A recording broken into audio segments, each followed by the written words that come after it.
Steterum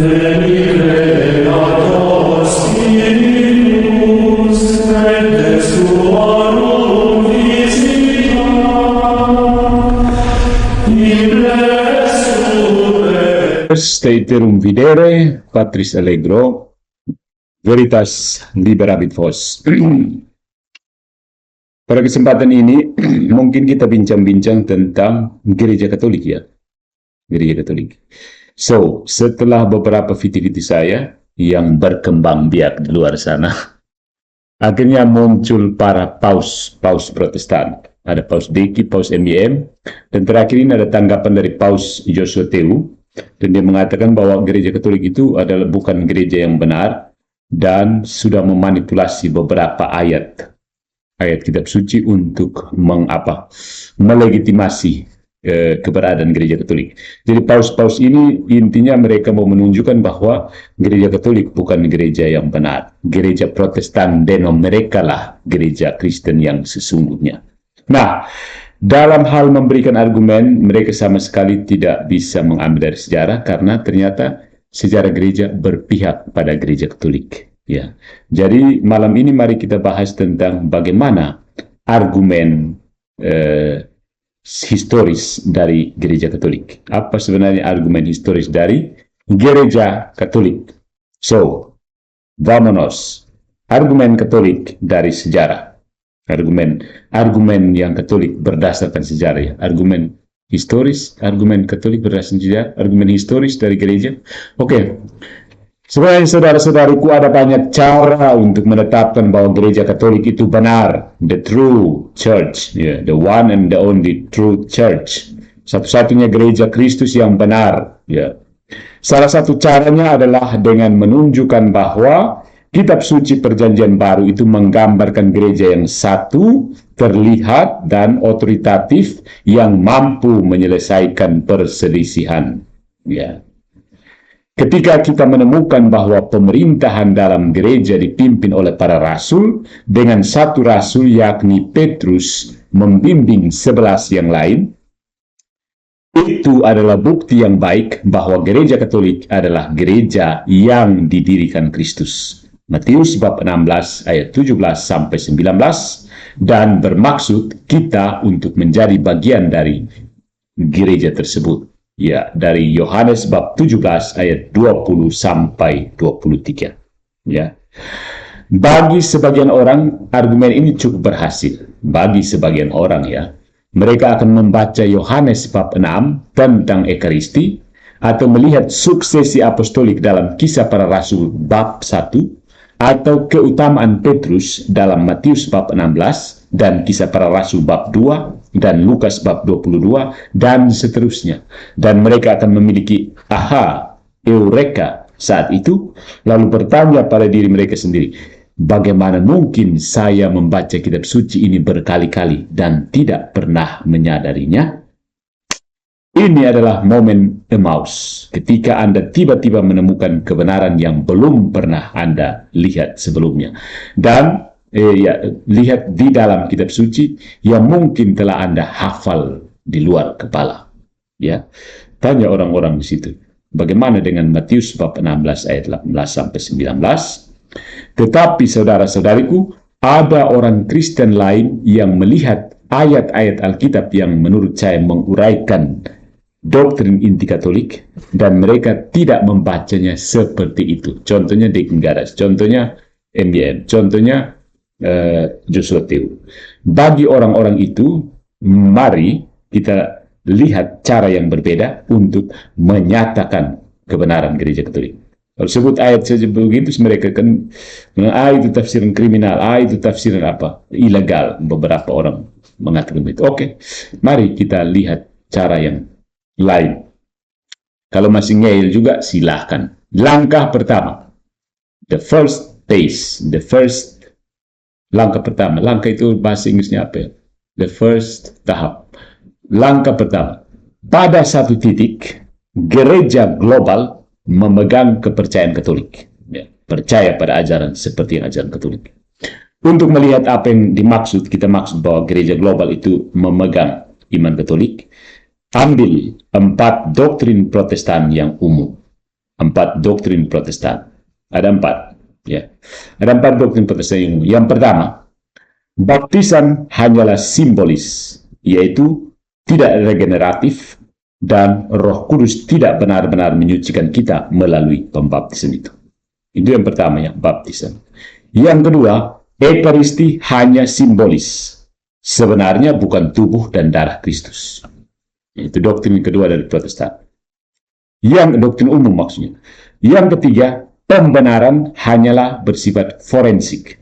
Artinya, kita dinyatakan benar oleh Tuhan, tetapi kita tidak benar-benar dijadikan benar melalui Roh Kudus. Ya, jadi forensic justification. Dan yang keempat, Alkitab terdiri dari kanon Protestan yang terdiri dari 66 buku. Sudah 4, bukan? Sudah 4, oke. First step, oke. First step. Oke, jadi ada empat doktrin Protestan yang umum. Jadi sebagaimana kita ketahui, setiap denominasi Protestan berpegang pada setidaknya 1 dari 4 doktrin ini. Setidaknya 1 dari 4 doktrin ini. Dan banyak denominasi berpegang pada hampir semuanya, keempatnya. Ya. Banyak, setiap every denomination at least hold to one. Ya. Setiap denominasi Protestan berpegang pada setidaknya 1 dari 4 doktrin ini. Ya. 1 dari 4 doktrin. Minimal nomor 4, kan? Alkitab terdiri dari kanon Protestan yang terdiri dari 66 buku. Ya. Kedua juga kita temui banyak, Ekaristi hanya simbolis. Ya. 1 dan 3 itu masih bervariasi. Oke. Sekarang mari kita bandingkan pandangan ini dengan sejarah. Kalau sudah sejarah, ya kita hanya bisa mengelus dada. Oke. Lupakan apapun yang Anda pikirkan tentang pembaptisan, Ekaristi, justification, dan kanon kitab suci. Ya. Pada titik ini kita hanya menentukan apa yang digunakan oleh seluruh kekristenan, bukan apakah ajaran-ajaran ini benar atau salah. Ya, lain kali kita membahas apakah ini benar atau salah, itu bukan soal. Apakah kita hanya menentukan bahwa apa yang digunakan oleh seluruh kekristenan. Ya. Sepengetahuan saya, artinya kebanyakan orang Katolik tahu bahwa bahkan Protestan akan mengakui bahwa gereja yang terlihat adalah Katolik selama periode yang lama sebelum reformasi. Ya, itu gereja Katolik lama sebelum periode reformasi, kan? Dan meskipun benar bahwa pada akhirnya ada Koptik yang Ortodoks Oriental itu dan Ortodoks Timur juga yang bukan mereka biasa bilang Katron, pada keempat doktrin yang kita sebutkan tadi tidak ada dari mereka yang mengambil pandangan Protestan, ya, yang tidak mengambil dari 4 doktrin tadi itu. Ortodoks Oriental, Assyria Timur, dan Ortodoks Timur tidak, doktrin mereka tidak sesuai dengan Protestan. Tidak ada satupun gereja sebelum Protestan yang menganut keempat doktrin tersebut. Jadi setidaknya kita bisa mengatakan bahwa gereja yang terlihat secara universal menyangkal keempat doktrin Protestan yang kita sebutkan tadi. Ya, gereja awal itu di sebelum munculnya reformasi itu menyangkal semua empat kepercayaan Protestan tadi. Nah, faktanya bukti menunjukkan lebih dari itu. Ini menunjukkan bahwa ada berabad-abad kekristenan di mana seorang Protestan akan sulit menemukan satu orang Kristen Ortodoks huruf kecil ya, yang berpegang pada salah satu atau keempat doktrin yang kita sebutkan tadi. Tidak ada satu orang pun, Kristen pun, yang berpegang pada doktrin Protestan tadi. Ya, mari kita lihat masing-masing secara singkat ya. Tentang pembaptisan, yang pertama. Tentang pembaptisan, the baptism. Sejarawan Protestan, Philip Schaff, ini sejarawan yang sering rajin dikutip oleh DN, dalam bukunya History of the Christian Church, volume 2, Anti-Nicene Christianity, tahun 100 sampai 325 Masehi, menulis di bagian doktrin pembaptisan bahwa tata cara ini dianggap dalam gereja kuno sebagai sakramen kelahiran baru atau kelahiran baru itu sendiri, dan bahwa efeknya terdiri dari pengampunan dosa dan komunikasi Roh Kudus. Ya, ingat ya saudara-saudaraku, sekali lagi ini adalah tahun 100 sampai 325 Masehi. Situasinya tetap sama selama berabad-abad kemudian, sampai setelah reformasi pada tahun 1500-an. Ya, itu tentang pembaptisan. Yang kedua, tentang Ekaristi. Sejarawan Protestan G.N.D. Kelly itu mengakui bahwa selama periode gereja mula-mula, ajaran Ekaristi harus dipahami sejak awal, secara umum, realis, tanpa diragukan lagi, yaitu roti dan anggur yang dikuduskan dianggap menjadi dan diperlakukan dan ditetapkan sebagai tubuh dan darah juru selamat. Ya, Early Christianity Doctrine, The Doctrines of Early Christianity dalam bukunya. Sekali lagi, ini tidak berubah selama berabad-abad kemudian. Ya. Dan yang ketiga, mengenai pembenaran forensik. Ya, sarjana Calvinis Alistair McGrath mengaku bahwa pemahaman reformasi tentang sifat dari pembenaran yang bertentangan dengan modusnya, jadi ada sifat dengan modus, karena itu harus dianggap sebagai novum teologis yang sejati, inovasi, ya, teologi baru, benar-benar teologi baru. Ya. Francis Beckwith dalam Return to Rome melakukan tugas yang baik, good job, dalam menangani para bapak gereja mula-mula yang kadang-kadang digunakan untuk membela pembenaran forensik. Ya, dia menunjukkan, si Francis Beckwith ini menunjukkan kutipan dari masing-masing yang membuktikan bahwa pandangan mereka sama sekali bukan pandangan Protestan. Ya. Nah, yang keempat, mengenai kanon kitab suci. Ya, itu sudah dibahas oleh banyak apologet Katolik. Sejauh ini, tidak ada yang dapat menemukan satu orang Kristen awal, satu orang Kristen mula-mula yang memiliki atau menggunakan Alkitab Protestan yang terdiri dari 66 buku. Ya, tidak ada satupun orang Kristen mula-mula yang memakai 66 buku saja. Ya.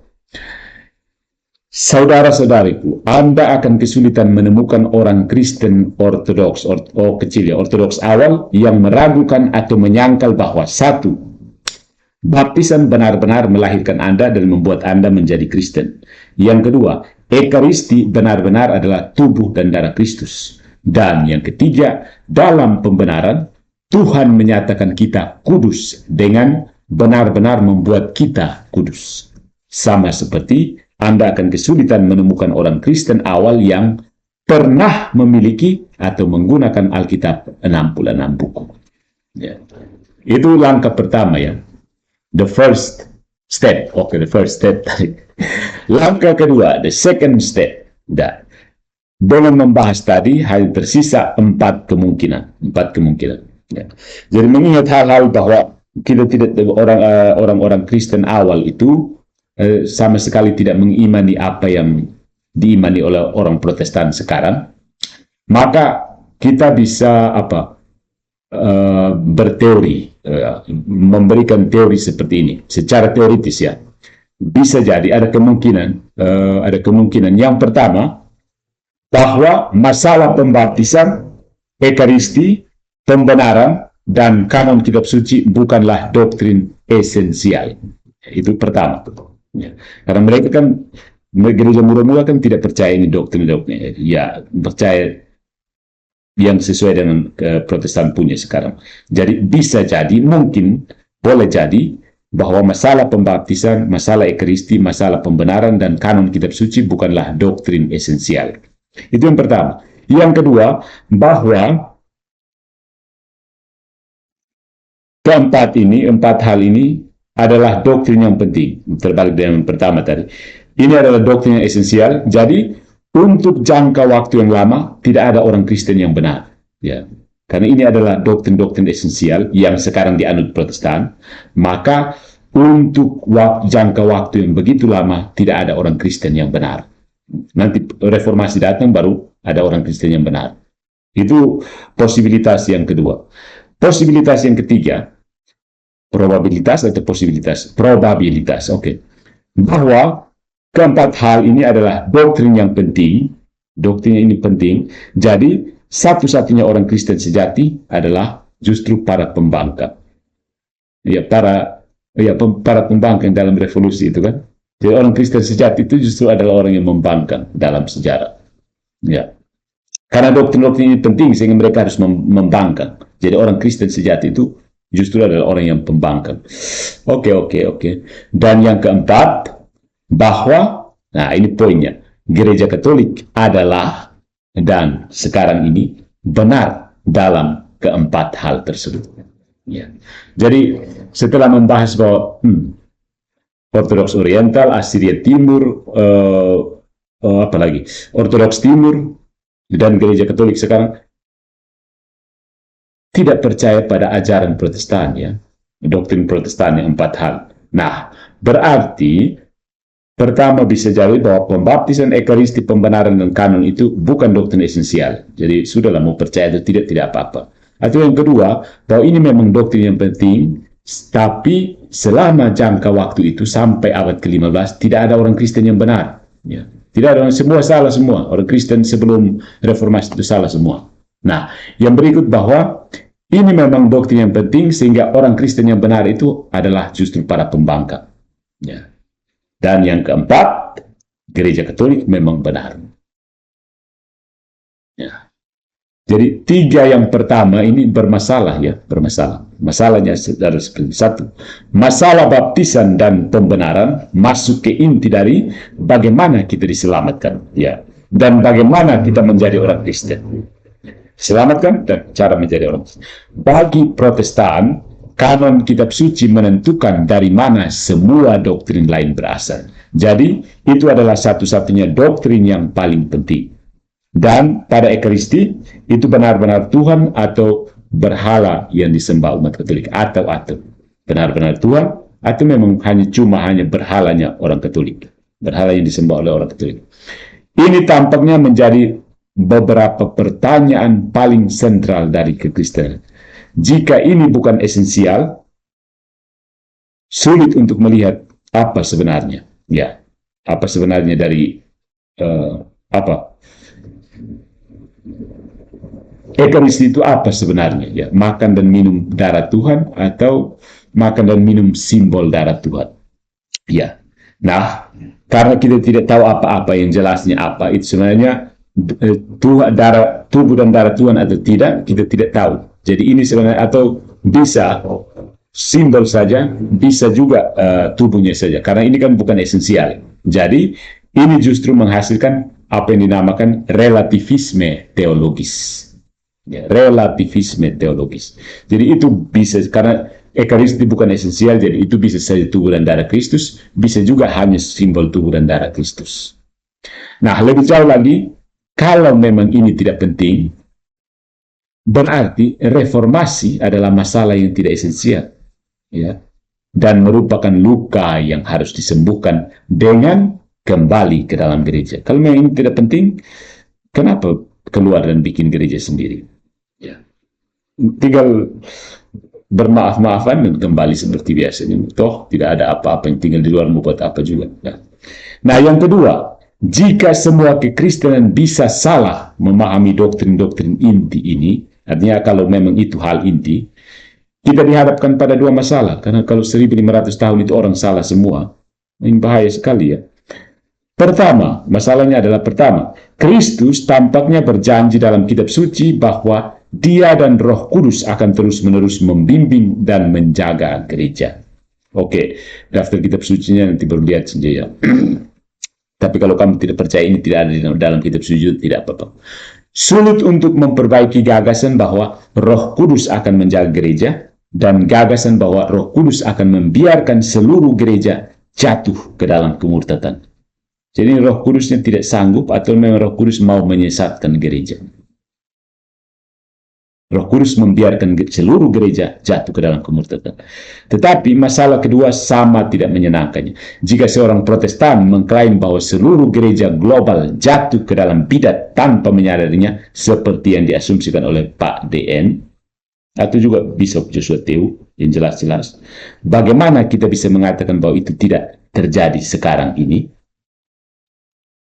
Bahwa itu tidak terjadi sekarang. Jadi ini menghasilkan agnostisisme teologis. Kita tidak tahu apakah gereja sedang murtad atau tidak. Iya kan? Kita tidak tahu. Di mana tidak ada yang bisa mengatakan apakah kekristenan yang didirikan Kristus itu ada di bumi atau tidak. Dan sampai ini sudah murtad semua. Siapa yang bisa mengklaim bahwa ini yang benar, ini yang tidak benar? Dan masalah yang ketiga, ya ini apa ya?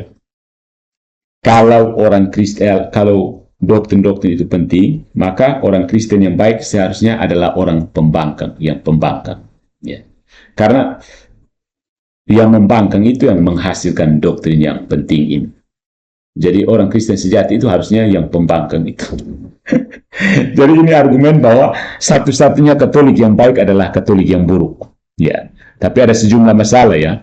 Dari mereka yang menyangkal klaim kekristenan Katolik, tetapi tetap tinggal di dalam gereja, mereka yang menyangkal bahwa orang Katolik bukan Kristen, tapi tetap ada dalam gereja. Kita berurusan dengan orang yang hidup dalam kebohongan ya.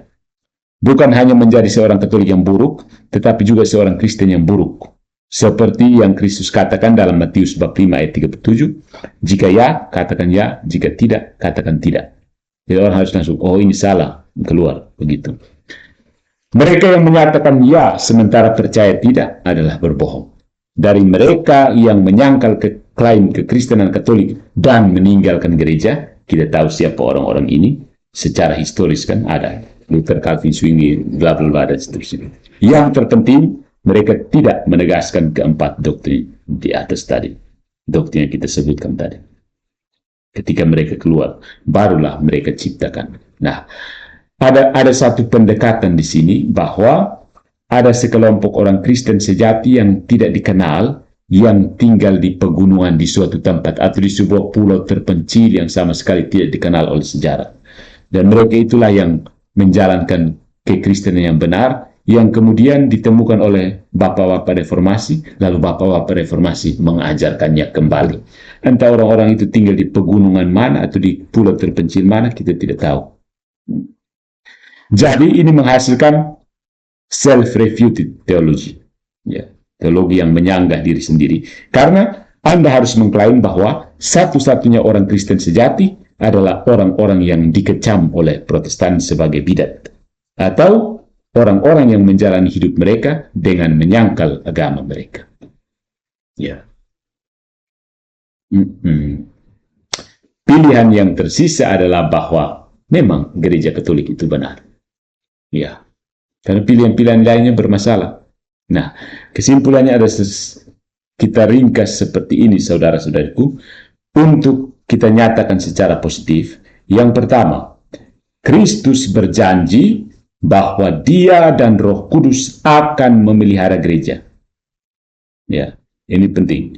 Yang kedua, secara historis gereja telah sangat jelas. Yang pertama, bahwa baptisan adalah regeneratif. Yang kedua, bahwa Ekaristi adalah tubuh dan darah Kristus yang sejati.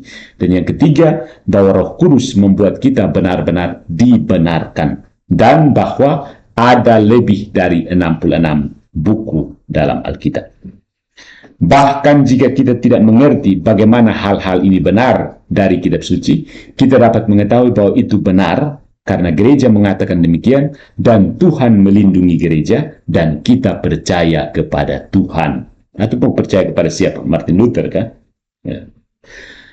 Alasan yang berlawanan tampaknya mengalami beberapa masalah yang cukup parah. Ya.